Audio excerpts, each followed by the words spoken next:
How to get a release from Under Armour. The question that I've been dwelling on for the past 2 weeks: can Under Armour clothing be worn in the documentary I am editing? I recently teamed up with a group of hunters that are ready to take the next step and turn their videos into webisodes, and hopefully down the line we will make it on a cable network called Outdoor Channel. But alas, one of my guys is always wearing Under Armour. The fact of blurring out the Under Armour logo will really disturb the clip. So I'm going to reassure myself and ask Under Armour for permission or a release to wear their clothing for the sole purpose of just wearing clothes. They are using the brand as intended. If the brand is in a film, but it's not in the film for commercial use, then that's usually okay. The show that I'm editing is not trying to sell Under Armour, and I made it very clear to the guys to not mention the name Under Armour in any way. But after reading the article from the Washington Post, Under Armour is suing pretty much every company using the name Armour. I felt it better to be safe than sued. My search began with product placement with Under Armour, but I couldn't find one direct site. The next best thing was to chat with the company. They directed me to call and gave me a corporate number. I was directed to the brand marketing department, which, of course, I had to leave a message. After realizing that this woman is going to be too busy for my little question to get back to me in time, I researched similar situations. Every page I went to gave me the same answer. No, you do not need permission for using their logo if I'm not using it for advertising that certain brand. I found a clip that I found great to watch by Joe Marine, a shooter, writer, and director. Here's a short clip answering the question that I've been looking for. Well, forgive me for asking this question, but how often do the two of you take a case that's maybe a little bit too, dare I say, intimidating or maybe too controversial? Daily. You're asking the wrong folks, because those are like, oh, great, what a example. 2 years ago, the talk of Sundance was a film, little black and white film, horror film, that was shot surreptitiously at Disney World. It was talk of Sundance. Every publication that said anything about the film said, isn't it too bad it won't be released? Oh, it can't be released. There are hundreds of people in the background, copyright material, trademarks, logos. They'll never get it released. So where did the film land up? In our office. We worked with the filmmaker, a couple little tweaks, and it got released, got insured. That's what we love to do. Yeah. Yeah, I think we kind of thrive off those controversial, not necessarily controversial, but I think it's more where people have a preconceived idea of what the law is. And so much of that is based on policy created by studios that doesn't necessarily apply to independent filmmakers. And so a lot of issues that filmmakers think are really difficult. I mean, a very tangible example is people wearing t-shirts with a logo on it or a hat. How many times do I get the question of, can we use that? Or I have to blur this logo out. Absolutely not. You don't have to blur that logo out. You know, you may want to, because maybe you want that brand to give you money for product placement, but legally you have every right to use that trademark in the manner in which it's intended. And you're even looking at me like, really? Really? Interesting. So there's so many issues like that. So I don't want controversial, I don't think is the right word, but it's more just taking these principles that people believe are true and dispelling them of that. Interesting. Yeah, we often talk about the worst censor in the world, which are the scissors in your mind.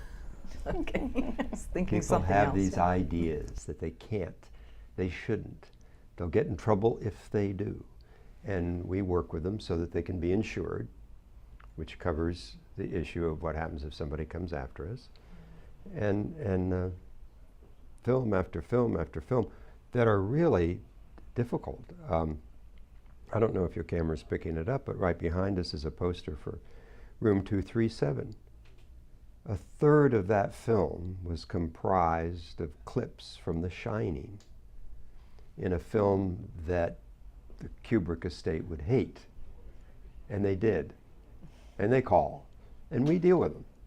But we have insurance in place, and all we ever did was organize a nice disclaimer at the front, which was perfectly satisfactory to the filmmaker. In fact, worked in the filmmaker's favor, actually, that was on the screen for a long time and made the audience laugh, and also set up the fact that, you know, this is how these professors deconstruct The Shining, not the way the Kubricks deconstruct The Shining.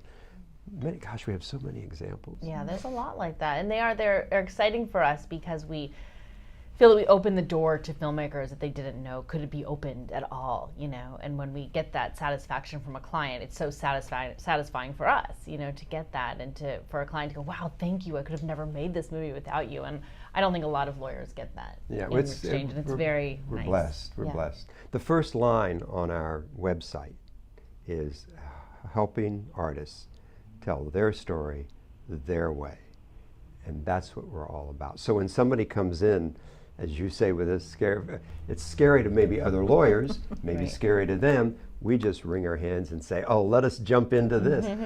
Well, we had a great one last Cannes. The talk of the festival was a film called Welcome to New York. It was a biopic about Dominic Strauss-Kahn and his predilection for New York hotel maids, told from the hotel maid's point of view. We couldn't talk to her because she'd signed a confidentiality agreement. Certainly, Dominic Strauss-Kahn wasn't going to talk to us, and his wife, depicted by Jacqueline Bisset, Dominic Strauss-Kahn was played by Gerard Depardieu. Yeah. What, you know, people thought this would never get released. It not only got released, it was shown at the Cannes Film Festival. Everybody was talking about it, and we actually, in that case, did not get any phone calls, in spite of scenes that were made up between Mr. and Mrs. Kahn. We worked with the filmmaker on how to do that so that it was be insurable. That's always the key for us. Can we get the E&O insurance? Mm-hmm.